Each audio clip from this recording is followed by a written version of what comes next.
Selamat datang di channel Darah Biru Raja-Raja, sebuah channel yang membahas sejarah dan silsilah raja-raja di dunia.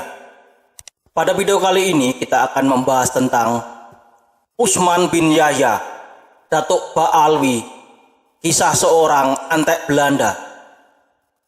Habib Abdurrahman Az-Zahir. Pada video ini kami akan membuka catatan hitam sejarah klan Ba'alwi Yaman di negeri ini. Kita mulai dari sosok bernama Habib Abdurrahman Az-Zahir. Dia adalah seorang anggota klan Ba'alwi Yaman yang pernah dipercaya untuk menduduki jabatan sebagai mangku bumi Kerajaan Aceh. Habib Abdurrahman Az-Zahir kemudian berkhianat kepada Belanda melalui politik membeli kebaikan musuh yang dijalankan oleh pemerintah kolonial Belanda. Habib Abdurrahman Az-Zahir berkhianat terhadap rakyat Aceh hanya karena uang suap senilai 100.000 gulden dan 1.000 gulden per bulan seumur hidup sebagai uang hadiah dan pensiun dari pemerintah kolonial Belanda. Setelah menikmati uang suap itu, Habib Abdurrahman Az-Zahir kemudian dikirim ke Hijaz atau Saudi Arabia saat ini. Kami akan membahas Habib Abdurrahman Az-Zahir lebih detail pada video lain. Pertemuan Christian Snokgurgronje dan Habib Abdurrahman Az-Zahir.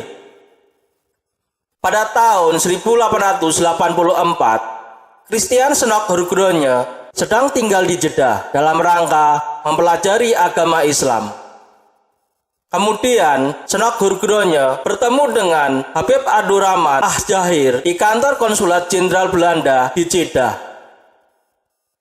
Pertemuan yang sangat berguna bagi Snokgurgronje, sebab dari Abdurrahman inilah dia mendapat banyak informasi dan inspirasi untuk menaklukkan pribumi Hindia Belanda saat itu. Dengan cara menjadikan orang-orang Yaman sebagai kaki tangan Belanda. Wim van den Dul, seorang sejarawan Belanda, menulis buku berjudul Snok, Biografi Ilmuwan Christian Snokgurgronje. Di dalam buku tersebut menyebutkan bahwa Snokgurgronje mungkin telah mengenal Utsman bin Yahya jauh sebelum ia bertugas di Hindia Belanda. Tepatnya melalui Van der Gijs di Hijaz, yang dengannya Utsman bin Yahya menjalin kontak secara intensif. Habib Utsman bin Yahya. Utsman bin Yahya lahir di Pekojan, Batavia pada 1822 Masehi atau 12 Rabiul Awal 1238 Hijriah. Meninggal dunia 1913 Masehi atau 21 Safar 1331 Hijriah. Utsman bin Yahya, putra Abdullah bin Aqil bin Umar bin Yahya, dan ibunya adalah Aminah. Ketika pemerintahan kolonial Belanda tengah memberi perhatian besar pada pertumbuhan komunitas Hadramaut di Hindia Belanda, ulama Hadrami terkemuka seperti Utsman bin Yahya sangat potensial untuk menjadi pimpinan yang sedang dicari-cari oleh Snokgurgronje jauh sebelum menduduki jabatan resmi dalam pemerintahan Belanda. Utsman bin Yahya bahkan telah memberikan sumbangsih besar bagi pemerintah kolonial Belanda dalam meredam perlawanan bangsa pribumi. Hal ini terdapat dalam buku berjudul Kolonialisme and the Modern Age in the Netherlands East Indies, A Biography of Syed Utsman, karya sejarawan Belanda Nico J.G. Kapteyn. Dalam karyanya tersebut, Kapteyn menyingkap bahwa reputasi Utsman bermula ketika dia masuk ke dalam lingkungan kekuasaan kolonial pada tahun 1885. Tulisan Utsman bin Yahya, Ehwal Tarekat Sufi Naqsabandiyah, berjudul Al-Nasihat Al-Inokho Lil Mutalabisin Bil Torikoh. dipakai oleh pemerintahan kolonial Belanda menangani peristiwa Cianjur pada tahun 1885.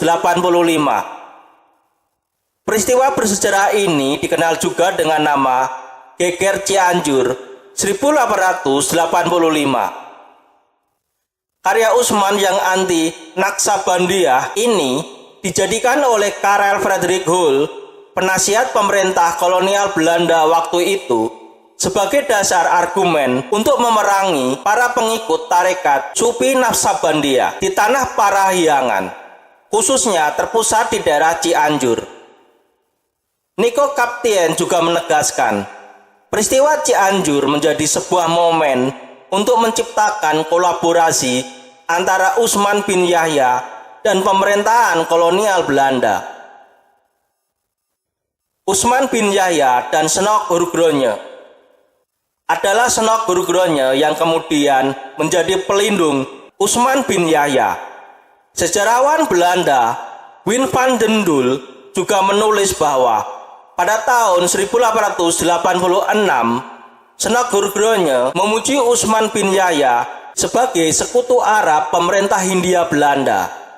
Dengan cara yang sama, Usman bin Yahya juga menyadari bahwa Senok Hurgronje adalah pelindung potensial untuk dirinya.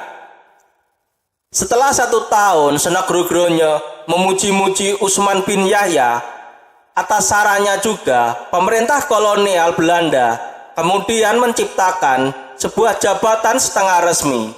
Pada tahun 1887, Usman bin Yahya ditugaskan sebagai Mufti Batavia. Doa Usman bin Yahya untuk Ratu Wilhelmina. 1 tahun kemudian, setelah pengangkatannya sebagai Mufti Belanda, Usman bin Yahya diminta menyusun sebuah doa khusus untuk Ratu Wilhelmina.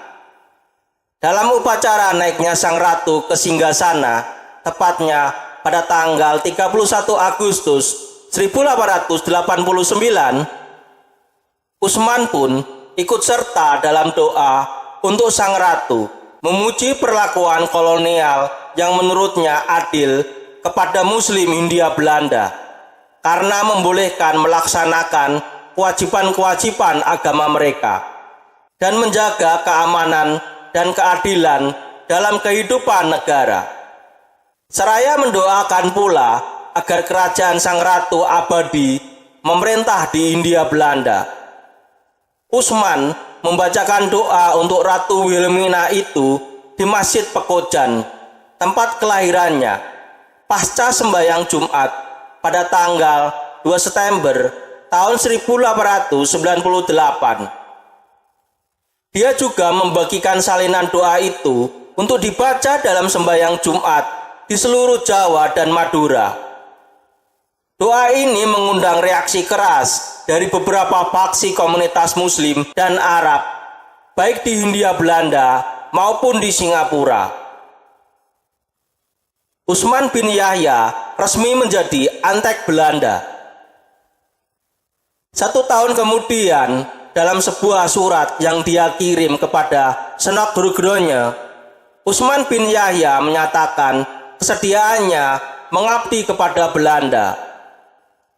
Alhasil pada tahun 1889, Usman bin Yahya direkomendasikan untuk menduduki sebuah posisi di pemerintahan.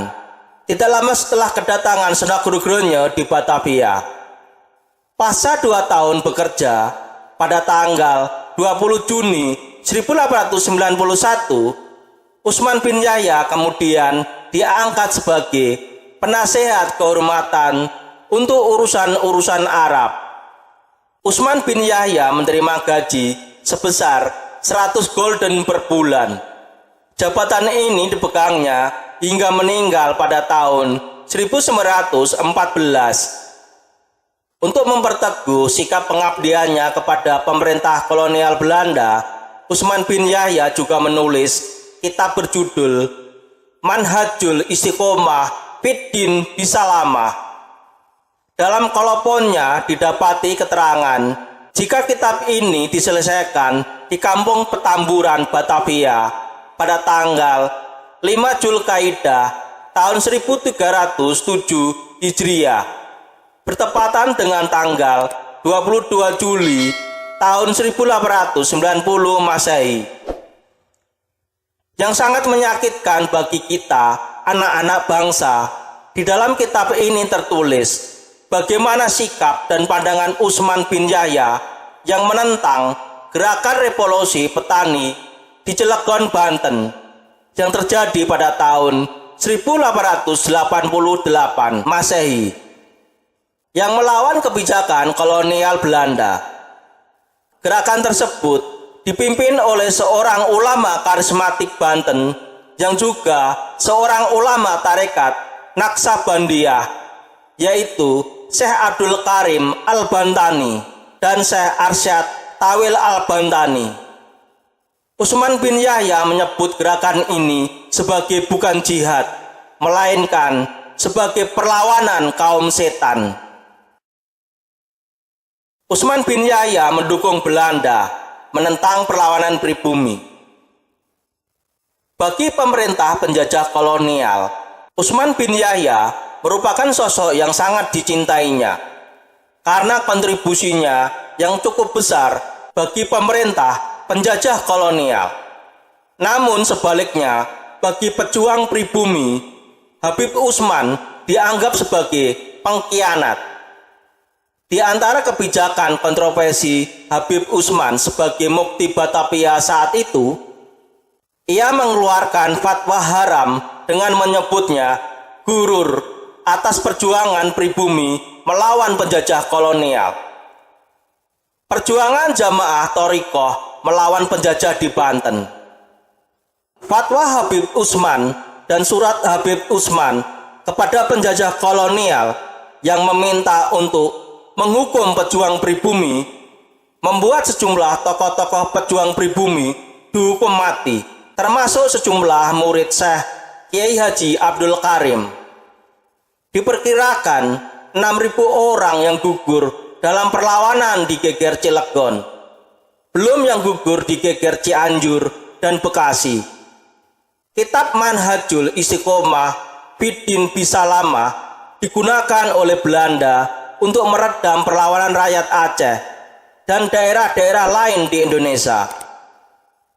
Kematian sejumlah ulama Nusantara ini dinilai oleh penjajah merupakan kesuksesan Habib Usman bin Yahya dalam mengabdi terhadap penjajah Belanda. Melalui fatwa dan laporan-laporannya kepada pemerintah kolonial. Oleh karena itu, Mufti Batavia ini mendapat penghargaan Medali Orde van de Nederlandse Leeuw dari pemerintah kolonial Belanda berupa lambang emas dengan simbol salib. Dengan rangkaian sepak terjangnya seperti itu, tak diragukan lagi Usman bin Yahya, Datuk Klan Ba'alwi ini telah sepenuhnya mendedikasikan hidup dan kemampuan intelektualnya kepada pemerintahan kolonial Hindia Belanda.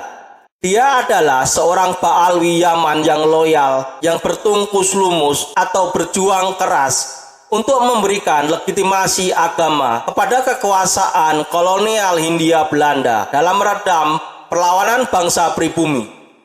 Inilah yang diharapkan oleh Sunan Guru-Gurunya sejak pertemuannya dengan Habib Abdurrahman Az-Zahir, Ba'alawi pengkhianat bagi rakyat Aceh di Jeddah pada tahun 1884 Masehi. Demikian video tentang Usman bin Yahya, Datuk Ba'alwi, kisah seorang antek Belanda. Semoga bisa menambah wawasan dan ilmu pengetahuan bagi yang menonton video ini. Sampai jumpa lagi di video berikutnya. Terima kasih.